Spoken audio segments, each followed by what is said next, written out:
नारियल के जन्म की कहानी। प्राचीन काल में सत्यव्रत नाम के एक राजा राज करते थे। वह प्रतिदिन पूजा पाठ किया करते थे। उनके पास किसी भी चीज की कमी नहीं थी। वह धन दौलत से लेकर हर प्रकार की सुविधा से समृद्ध थे।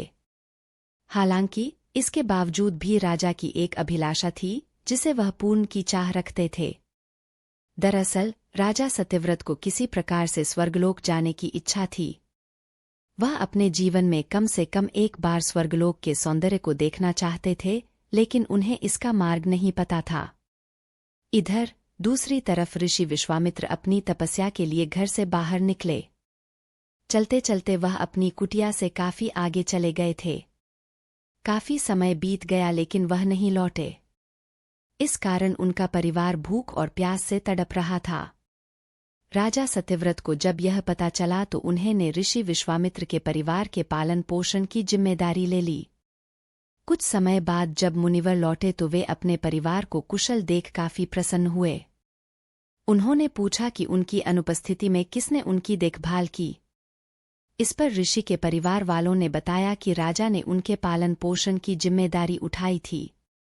यह सुनकर ऋषि विश्वामित्र तुरंत राजमहल पहुंचे और राजा से मुलाकात की।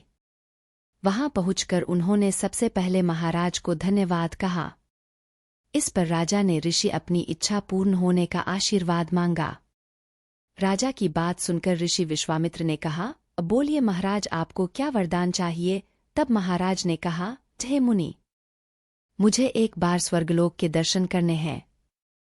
कृपया करके मुझे वहां जाने का वरदान दें। राजा की प्रार्थना सुनकर ऋषि विश्वामित्र ने एक ऐसा रास्ता बनाया जो स्वर्गलोक की ओर जाता था। यह देख राजा सत्यव्रत बहुत खुश हुए। वह तुरंत उस रास्ते पर चल पड़े और स्वर्गलोक पहुंच गए। यहां पहुंचते ही इंद्रदेव ने उन्हें नीचे धक्का दे दिया, जिसके कारण वो सीधे धरती पर जा गिरे। राजा ने सत्यव्रत ने तुरंत सारी घटना ऋषि विश्वामित्र बताई। राज की बात सुनकर ऋषि विश्वामित्र गुस्से से आग बबूला हो उठे।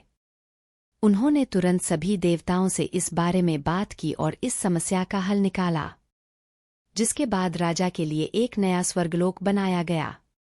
नए स्वर्गलोक को पृथ्वी और देवताओं के स्वर्गलोक के बीचों बीच स्थापित किया गया था ताकि किसी को परेशानी न हो। नए स्वर्गलोक से राजा सत्यव्रत तो बहुत खुश हुए, लेकिन विश्वामित्र को एक चिंता लगातार सता रही थी।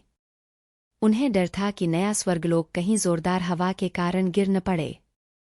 अगर ऐसा होगा तो राजा सत्यव्रत दोबारा से धरती पर जा गिरेंगे। काफी सोच विचार के बाद ऋषि विश्वामित्र को एक उपाय सूझा। उन्होंने नए स्वर्गलोक के नीचे एक बहुत लंबा खंभा लगा दिया ताकि उसे सहारा मिल सके। ऐसी मान्यता है कि नए स्वर्गलोक के नीचे लगाया गया खंभा एक विशाल पेड़ के तने के रूप में बदल गया। यही नहीं, कुछ समय पश्चात जब राजा सत्यव्रत की मृत्यु हुई तो उनका सिर एक फल में तब्दील हो गया।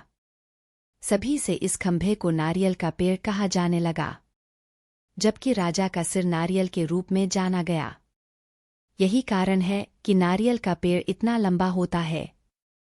कहानी से सीख। इस कहानी से हमें यह सीख मिलती है कि अगर सच्चे मन से किसी की मदद करे तो हमारी हर ख्वाहिश पूरी हो सकती है।